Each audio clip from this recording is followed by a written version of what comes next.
In this video, we're talking about tips on how to double the size of your collection or upgrade your collection with little to no money out of pocket. And it all stems from a video I saw years ago of an individual with millions of dollars worth of comics and a really disgusting, nasty couch. Stay tuned.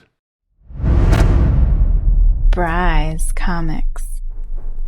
We've got a couple of awesome new giveaways for this month for August, and I will announce the July winners here very shortly. But we have Secret Wars #1, cover A in a 9.8, and the 1 in 25 in a 9.8. You get both slabs for the giveaway this month for the Bryce Comics YouTube giveaway. Subscribe to the channel, comment on this video, and like this video, and you're entered to win that. And if you head over to brycecomics.com and sign up for the newsletter, you're also entered to win 2 CGC 9.8 slabs this month.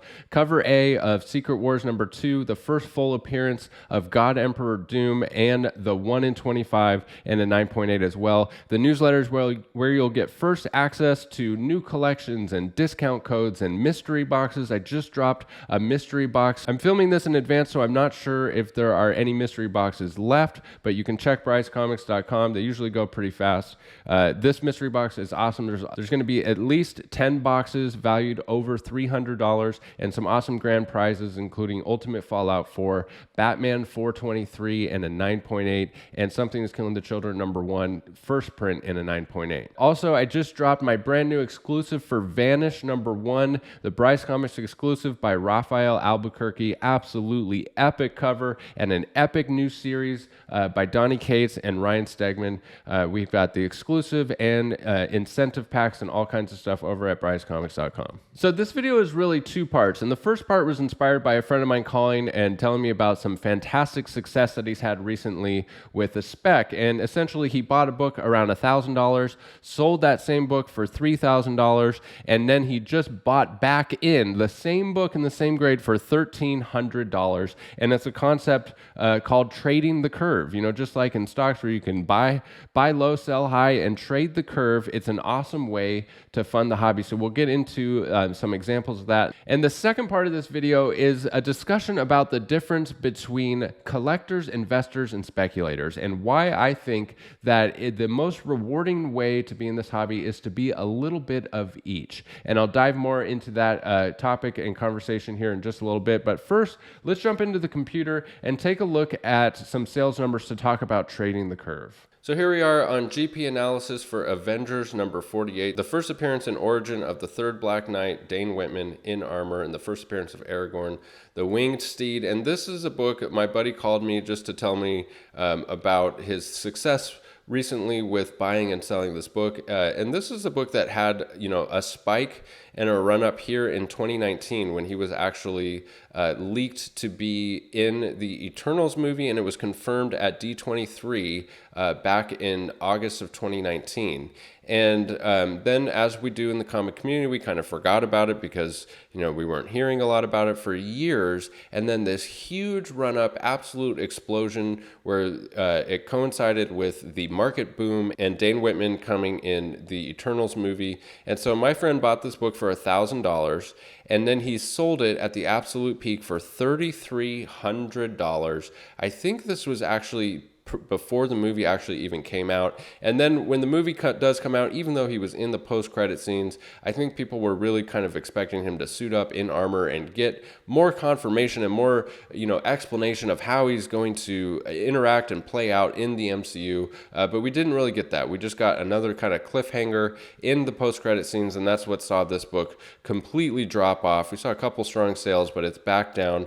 Still up from pre-Eternals numbers, still up about 30% from before then, but definitely way down from these peaks. And my buddy informed me that he actually bought back in at this most recent, I believe it was this most recent low sell for $1,300. So he bought in for $1,000, sold for $33, and bought back in for $13. So now he has the exact same book, plus $2,000 cash. And I know my buddy well. I know he's taken that $2,000 and has invested in other spec books that also are going to pay similar dividends to something like this. And the thing about this is the reason he bought back in, this is a fantastic time to buy back into Black Knight. We got D23 right around the corner. This was at D23 in 2019. That's what caused this spike. We got another one right around the corner, and there very well could be announcements about Black Knight. You know, it's possible that we get more announcements and more of the picture of how he's going to play out in the MCU for Marvel Phase 5 and 6.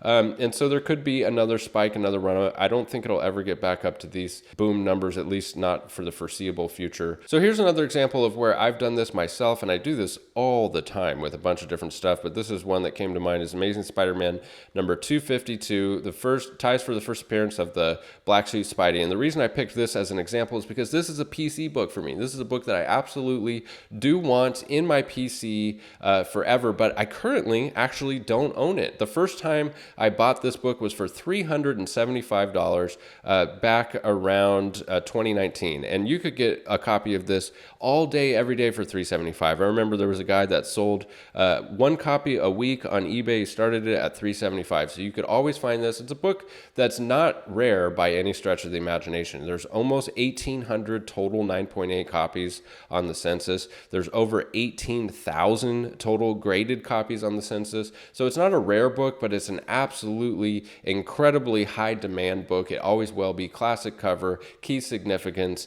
and it's a book that I want in my personal collection, despite it not being rare by any means. So I bought for $375, and when I saw it start hitting $1,000, I was like, man, I really, really wanted to sell for $1,000, but I was like torn because I was like, man, this is a book that I want. I want to keep this book, and I wasn't sure if it would come back down, if I would be able to buy back in. And then when it hit $2,000, I couldn't resist. When it hit $2,000, I was like, all right, I'm selling. So I sold at $2,000. That means I had about a $1,600 profit. And when I saw the book come back down, because it sells all the time, there's outlier highs and lows all the time because there's so many copies of it. And when I saw an outlier low sale of around $1,200, I pulled the trigger again. I bought back in for $1,200, and I'm like, sweet, now I have the book, over $400 profit, and the original book, that I bought in my personal collection, and then it went back up to over $2,000, and I couldn't resist again. I sold again for $2,000, another $800 profit. I'll put on the screen the breakdown of the profit and stuff, but what I would like to do, because now I don't have the book. I have a bunch of profit from this book, but I don't actually have the book. And remember, that is my goal. I want to own this and have it in the PC, but I want it for quote unquote free, right? And now I have all of this profit that I'm sitting on where I could pick up a copy today and have it for free in my collection. And there you go, the hobby funding itself. But what I would really like is a Canadian price variant, because if you look over here on the census,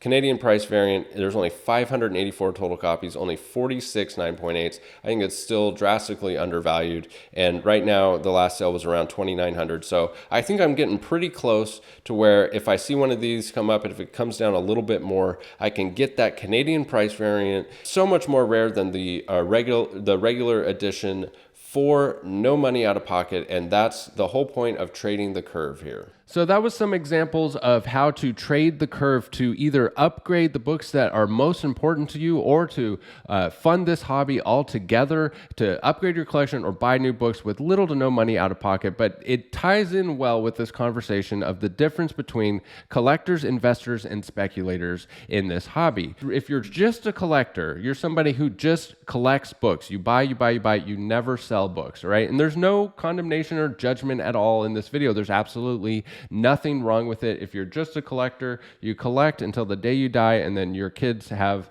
the issue of deciding what to do with your collection. If you're an investor, in my opinion, you're buying books that are more long-term. You're not buying and looking for the quick flip. You're looking for those blue chip keys for the long-term investment. And if you're a speculator, you're a lot like an investor. You're buying products and books with the expectation of a return on your investment. But if you're a speculator, it's more of the short term. You're looking for more of the flip, and you're more active in your trading. And I think that it would behoove you to be a little bit of each, and you can be a little bit of each, but it's important to think about where you fall in that line, and to just really put some thought into all of these concepts, because you might be able to adjust how you're approaching this hobby a little bit to get more out of it. And maybe you're just totally fine the way you are, and that's okay too. But this is all sprung from a video that I saw years ago that really, really struck me and made an impact on me. And it was an individual showing off his personal collection of all raw books, millions of dollars worth of books,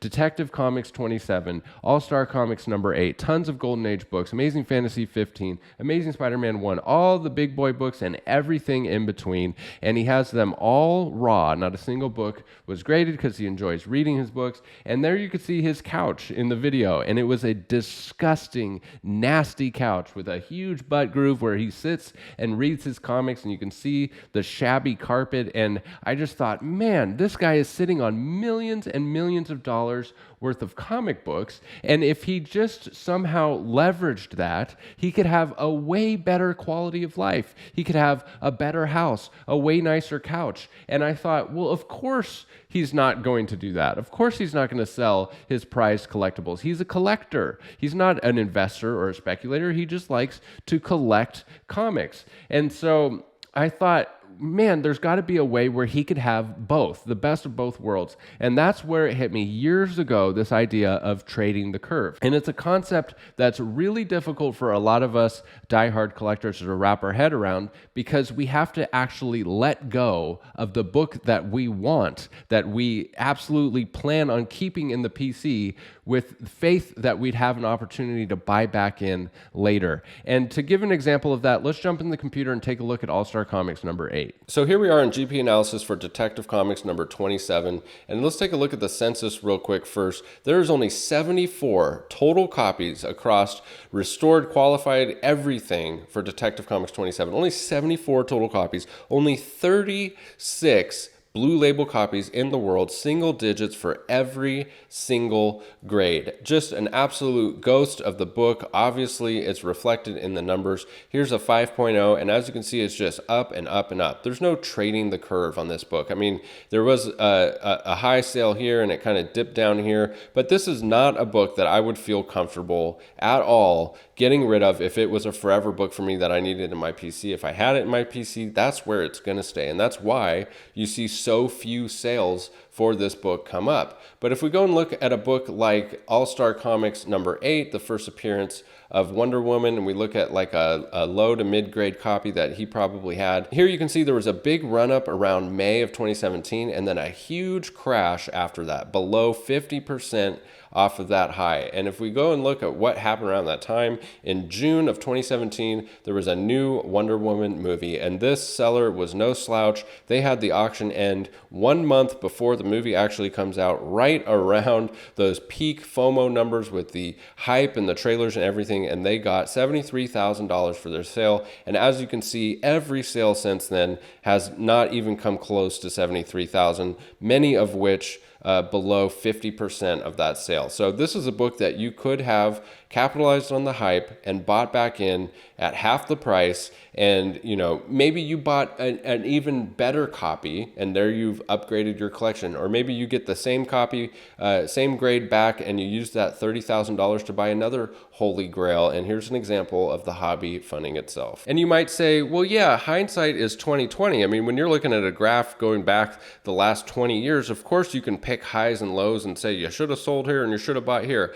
Trust me when I say that this trend, where we see major run-ups, what follows a major spike and run-up based around movie and FOMO hype in the MCU is always a major correction. Almost every case, this is a trend that will repeat itself over and over and over again until the end of time, because they are so good at it with the FOMO and the hype and the excitement for the Marvel Cinematic Universe. It's irresistible. We cannot resist ourselves to buy in at the worst times, and inevitably it's always followed by a correction. You know, the varying degrees, and there's nuance for varying carrying books, but this is a trend that will repeat itself until the end of time. So there you can see that, trading the curve can get really tricky with big grail books. Detective Comics number 27, I would absolutely never sell that book. If I had it in my personal collection, that stays with me till the day I die, or, I need the money or something crazy happens where I have to sell it, because Detective Comics 27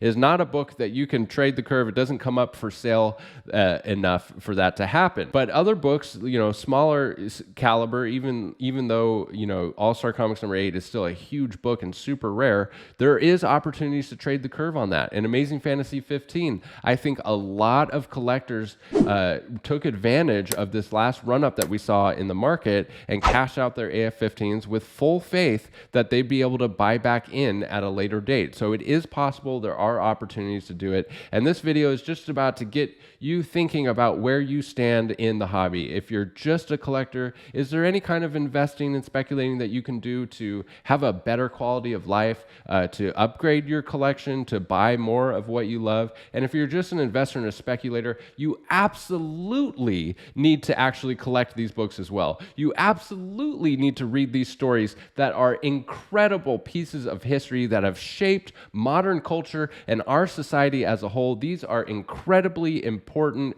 valuable pieces of history, and that's why they're so valuable and they're worth so much. So if you're not collecting and reading, you are missing out. So I think it's good to have a little bit of all of the three worlds. I personally am a collector who collects books that are good investments, and I use speculation to fund it all. And so there's opportunity everywhere in this hobby. That's what's so exciting, and that's what this channel is all about. If that interests you, if you found this video interesting or helpful in any way, please consider grabbing that subscribe button, comment and like this video, and it enters you to win 2 CGC slabs this month. And head over to brycecomics.com for another chance to win 2 more CGC slabs. Thank you so much to everyone that's shown support so far for Vanish number 1. I'm incredibly grateful. So excited to see what's next. Thank you as always for sticking with me to the end of the video, and we'll catch you in the next one. Bye. Bryce Comics.